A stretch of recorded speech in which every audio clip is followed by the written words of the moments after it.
नमस्कार दर्शकों, धार्मिक चमत्कार में आप सभी का स्वागत है। प्रेमानंद महाराज जी से एक भक्त ने पूछा कि किसी प्रियजन की मृत्यु से कैसे उबरें। अगर आपके किसी प्रियजन की मृत्यु हो गई है तो आप उससे बाहर कैसे निकलेंगे। तो प्रेमानंद जी ने क्या उत्तर दिया, आइए जानते हैं। यदि किसी व्यवसाय में कोई कर्मचारी है तो वह मालिक के प्रतिनिधि के रूप में कार्य करता है। उसके पास समान अधिकार हैं, लेकिन वह मालिक नहीं है। यदि वह मालिक बनने की कोशिश करता है तो वह दंड का पात्र होगा। इसी तरह आपका घर, आपका शरीर, आपका परिवार, ये सब भगवान का है, आपका नहीं।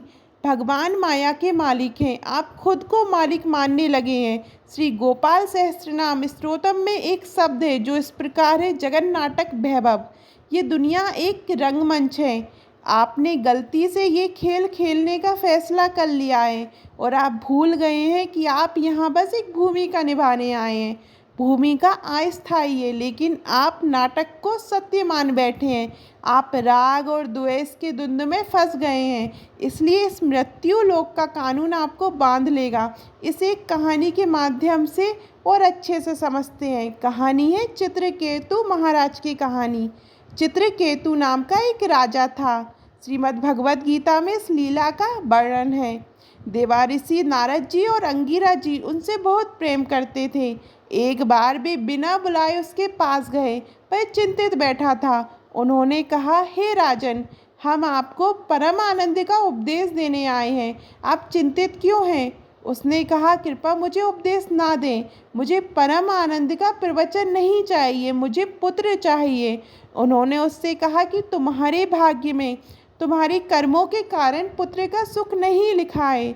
उसकी बहुत सी रानियां थी, लेकिन एक भी संतान नहीं हुई थी। इसी कारण से वह विवाह करता रहा। जब उन्होंने देखा कि राजा बहुत हठ कर रहे हैं तो उन्होंने कहा, आपका पुत्र तो प्राप्त होगा, लेकिन वह सुख दुख दोनों लेकर आएगा। राजा ने ये शब्द ध्यान से नहीं सुने, क्योंकि उसकी बुद्धि मोह से ग्रसित थी। उसने केवल ये सुना कि मुझे पुत्र होगा और वह बहुत प्रसन्न होगा। बड़ी रानी से उसके यहाँ पुत्र हुआ। अब राजा का सारा ध्यान हर तरफ बेटी की ओर आ गई, क्योंकि वह मंत्र मुग्ध था। जैसे ही वह दरबार से मुक्त होता, वह सीधे उस महल की ओर चला जाता जहाँ बेटा रहता था। अब वह दूसरी रानियों की ओर देखता भी नहीं था। अन्य सभी रानियों ने सोचा कि यह हमारे लिए कितना दुर्भाग्य है। पहले तो हमारी कोई संतान नहीं हुई, और जब से बड़ी रानी का बेटा आया है तब से राजा हमारी ओर देखते भी नहीं है। वह बच्चा भी हम सभी का दुश्मन है। उन्होंने उसके दूध में जहर देने का निर्देश उसकी सेविकाओं को दे दिया। दूध पीते ही बच्चा सो गया और उसका पूरा शरीर नीला पड़ गया। किसी दूसरी सेविका ने देखा तो चिल्ला चिल्ला कर दूसरों को बताया। बड़ी रानी दौड़ते हुए आई। उसने देखा कि जहर के प्रभाव से बच्चे का पूरा शरीर काला पड़ गया है। उसने वैद्य से उसकी जांच करवाई, लेकिन वह बेजान था।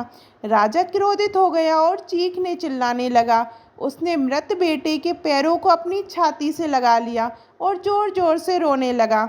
देवाऋषि नारद जी और अंगिरा जी ने देखा कि राजा अत्यंत बेचैन है।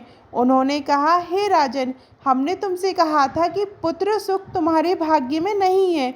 उसने कहा, कृपा मुझे उपदेश ना दें, मुझे मेरा पुत्र चाहिए। उन्होंने कहा, हम उसे कुछ समय के लिए बुला सकते हैं। अपनी असाधारण क्षमताओं से उन्होंने यमराज को आदेश दिया कि उस आत्मा को यम के चंगुल से कुछ समय के लिए बचा लें। नारद जी सब जानते हैं, वे सर्वज्ञ हैं। उन्होंने उस जीव से कहा, देखो, तुम्हारे पिता तुमसे बहुत प्रेम करते हैं, तुम इस शरीर में वापस आ जाओ। उस जीवात्मा ने कहा, आप ऐसा मजाक क्यों कर रहे हैं, वे मेरे पिता कैसे हैं। वे इतनी बार मेरी पत्नी बने, इतनी बार मेरे पुत्र बने, इतने जन्मों से यह व्यापार चल रहा है। क्या ये मेरा पिता है? ये तो केवल अपने अहंकार और मोह का रोना रो रहा है। उस जीवात्मा के बोलते ही राजा ने कहा, हे प्रभु, मुझे पुत्र की इच्छा नहीं है। इसके बाद राजा को नारद जी द्वारा मंत्र दिया गया और उसने ऐसी महान तपस्या की कि उसे भगवान के दर्शन हो गए। हमें भगवान के प्रति प्रेम विकसित करना चाहिए और सत्संग सुनना चाहिए। कोई किसी का पुत्र नहीं है, कोई किसी की पत्नी नहीं है, कोई किसी का पिता नहीं है, कोई किसी का पति नहीं है। हम कुछ समय के लिए माया के इस नाटक में फंसे हुए हैं। हम स्त्री और पुरुष के बेस में आए हैं। अपना काम पूरा करें और वापस चलें। एक और कहानी है महाराजा भरत की हिरण से आसक्ति होने की कहानी। भरत जी अपना राज्य और रानियों को छोड़कर भगवान को पाने की यात्रा पर निकल पड़े, लेकिन बाद में उन्हें एक हिरण से आसक्ति हो गई। उन्हें अपनी मृत्यु के समय हिरण की याद आई, इसलिए वे अपने अगले जन्म में हिरण के रूप में पैदा हुए। अब सोचो हमारा क्या होगा। सब कुछ त्याग देने पर भी वे मोह में फंस गए। हम अभी भी पूरी तरह से मोह के जाल में फंसे हुए हैं। इसलिए कोई भी आपका पुत्र नहीं है। आप गृहस्थ जीवन में भगवान को तब प्राप्त करते हैं जब आप अपने बेटे, पति और पत्नी में भगवान को देखते हैं। जब आप किसी में ईश्वर को देखते हैं तो कोई द्वेष या अन्य कोई गंदी भावना नहीं होती है। हम केवल उन्हें प्रसन्न करना चाहते हैं। नरसिंह मेहता जी के बेटे की जब मृत्यु हुई थी तो वे नाचने लगे थे। लोगों ने कहा कि आपको तो रोना चाहिए। उन्होंने कहा कि जो हरि का नहीं है वह रोता है। हम हरि के हैं। मेरा बेटा कुछ दिन के लिए आया और लीला करके वापस चला गया। ये भगवान की संपत्ति है, वह खुद ही इसकी देखभाल कर सकते हैं। मुझे और भी स्वतंत्रता मिल गई। अब मैं दिन रात उनकी पूजा कर सकता हूँ। मुझे बिल्कुल भी चिंता नहीं है।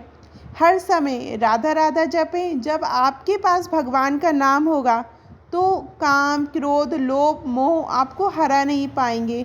हम नाम जप और भगवान की पूजा भूल गए हैं। जैसे हर निवाला खाने से भूख मिट जाती है, वैसे ही हर पल भगवान का नाम जपने से हम संसार से अनासक्त हो जाते हैं, अपना असली रूप जान जाते हैं और हमें भगवान से प्रेम हो जाता है। लेकिन अगर कोई व्यक्ति कई दिनों से भूखा हो और एक निवाला खाने के बाद वह रुक जाए तो उसे और भी भूख लगेगी। कम से कम आधा पेट तो भरना ही चाहिए। इस प्रकार यदि हम प्रतिदिन कुछ घंटे ही भगवान का स्मरण और भजन करेंगे तो हमें परम आनंद की अनुभूति होने लगेगी। सत्य मार्ग पर चलें। जो भी सुख दुख आए उसे सहन करें, राधा राधा जपें और यहाँ से निकल जाएं। ये जग एक कसाई खाना है, यहाँ से भागकर निकल जाएं। काल हमें नष्ट कर देगा। हम अक्सर सुनते हैं किसी का एक्सीडेंट हो गया और उसके टुकड़े टुकड़े हो गए। कोई कहता है चलती कार में आग लग गई, कोई निकल नहीं सका, सब जलकर राख हो गए।